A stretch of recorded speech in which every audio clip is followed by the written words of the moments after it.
Before angels became paintings, before demons became horror movies, before giants became fantasy, there was a story. A story about beings who came down from heaven. A story about forbidden knowledge. A story about a world so violent, so corrupted, so broken, that heaven itself decided it could not continue.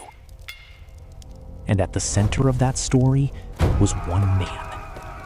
Not a king, not a warrior, not a prophet in the usual sense. A man who, according to Genesis, simply walked with God. His name was Enoch, and the book connected to his name is one of the most mysterious religious texts ever written. Some call it a lost book. Some call it forbidden. Some call it dangerous. Some call it scripture. And others say it was left outside most Bibles for a reason. But the real question is not just why the Book of Enoch disappeared from most traditions. The real question is, why did people never stop being fascinated by it? Because inside this book, we find a darker version of the ancient world. A world where evil does not begin with one human mistake.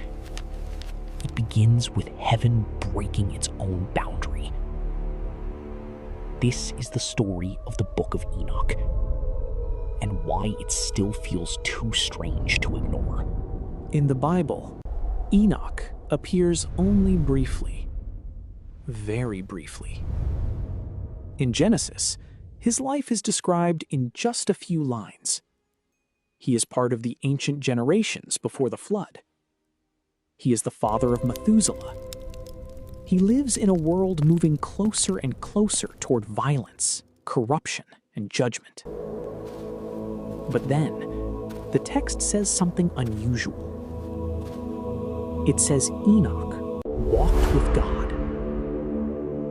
And then, he was not, because God took him. That sentence is one of the strangest in Genesis.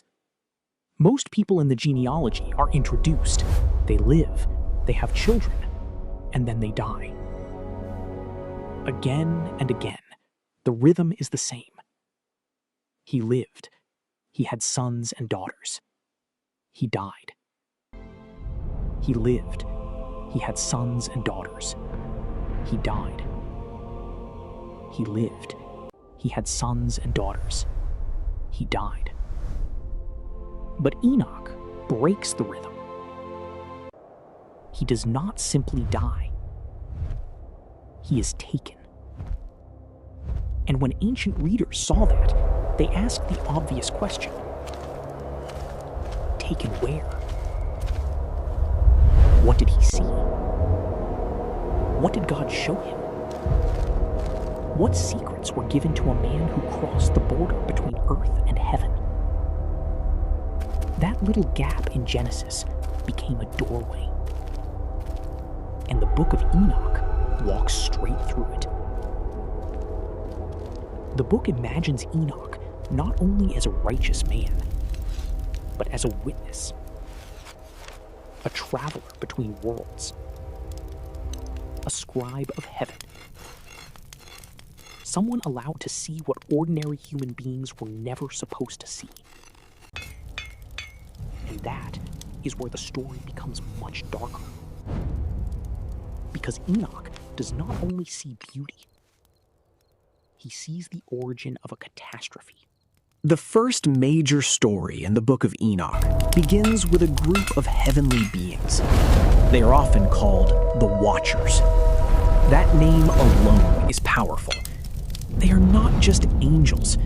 They are watchers, observers, beings who look down at humanity from above. But in Enoch's story, watching is not enough. They cross the line. They look at the daughters of men. They desire them, and they decide to descend. Not one of them, not by accident, not as a small mistake. A group. A rebellion. A decision. The story says they bind themselves together with an oath. That detail matters, because this is not portrayed as weakness in a moment. It is a conspiracy. They know there will be consequences. They know the boundary is sacred. They know heaven and earth are not supposed to mix like this. And they do it